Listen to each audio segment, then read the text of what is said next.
You can see that Stevens starts off the poem by saying, one must have a mind of winter. Not you must have a mind of winter, not I must have a mind of winter, but one must have a mind of winter.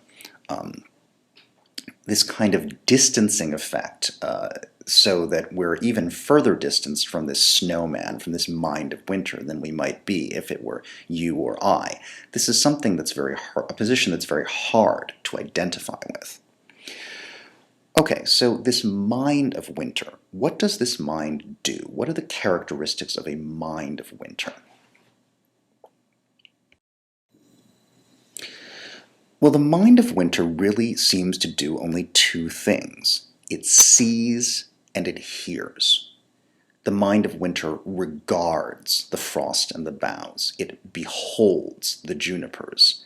At the end, it again beholds, and then it also listens in the snow. So the mind of winter is purely a sensing mind. It sees and hears. What this mind of winter does not do is it does not think. Not to think, as the middle stanza says, of any misery in the sound of the wind. So the mind of winter doesn't think, and it also doesn't see or sense emotion. It does not think of any misery in the sound of the wind. Now, you can all imagine, of course, what this idea is like. You're walking across campus on a cold, blustery day in January. The wind is blowing hard, and you say, oh, that wind just sounds like misery. You can hear the misery in the sound of the wind. Well, this mind of winter doesn't think that way. It doesn't say, oh, that wind sounds miserable. It says that wind sounds like wind. It sounds like the sound of the land. It doesn't sound like a human emotion. So this mind of winter sees and hears, but it doesn't think, and it doesn't project emotions onto the landscape. As a result, what it sees is nothing that is not there, and the nothing that is. Now, Stevens's very unusual phrasing here, the repetition of nothing twice in the line, shows us the difficulty of grasping what it is that the mind of winter is doing. The mind of winter sees nothing that is not there, does not project anything onto the landscape from itself. As a result, what it sees is that the landscape is, in fact, nothing. It sees that the landscape is a void, the nothing that is. And so what this mind of winter can accomplish is to see that, in fact, what is in front of us in this winter landscape is nothingness, is a vacuum. But is it possible? Is it really possible for us as human observers to achieve this mind of winter?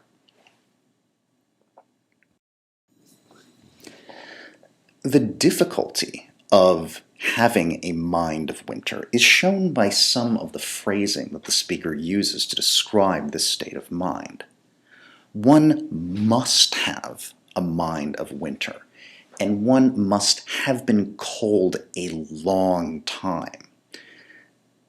One must force oneself into this state of mind, and the distance it actually occupies from human experience is suggested by the fact that one has to have been cold a very long time to really feel this way.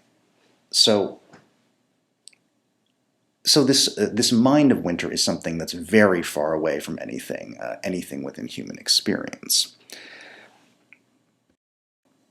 But perhaps even more interestingly is that even as the speaker is trying to avoid thinking about anything in the landscape, even as he's trying to imagine himself into this mind of winter, he can't help, I would suggest, finding a kind of pleasure in the landscape. And I see this most strikingly in the second and third stanzas, where as he's just looking at the landscape, not thinking about it, not feeling anything about it. Listen to the language that he uses to describe that landscape. The junipers shagged with ice, the spruces rough in the distant glitter of the January sun. Language like shagged and rough does suggest a kind of emotional quality to the landscape. At the very least, it suggests a kind of sensuous pleasure in language. The repetition of sound in those lines, the choice of very strong consonants and vowels that connect the words to each other suggest a kind of consciousness of the pleasure of language that's at odds with the mind of Winter. So even as one is striving to erase these kinds of associations from one's mind, they keep coming back. They're always there. It's very difficult to look at this landscape and not think of the kinds of emotions that one associates with it.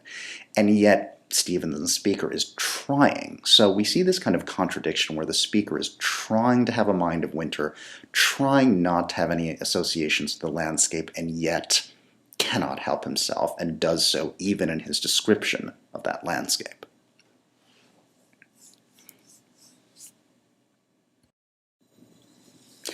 I'm going to move on now to one of Stevens's major early poems, which is the poem Sunday Morning, and this comes on page 293. Now, this poem takes up what I was suggesting was another major theme in Stevens's work, which is the idea that religion, to some degree, is being superseded by poetry.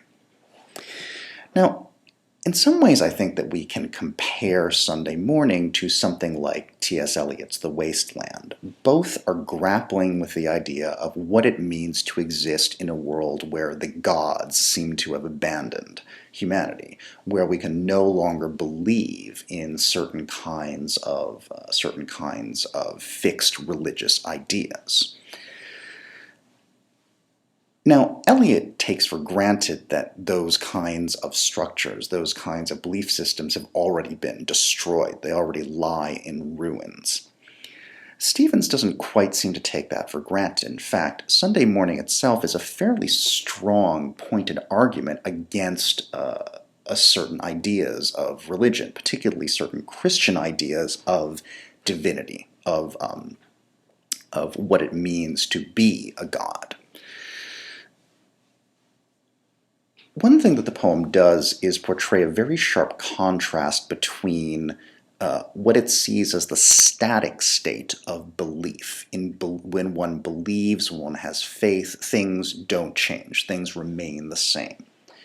What provides the energy of change is memory, is desire, and is indeed death, which, as the speaker famously says, is the mother of beauty.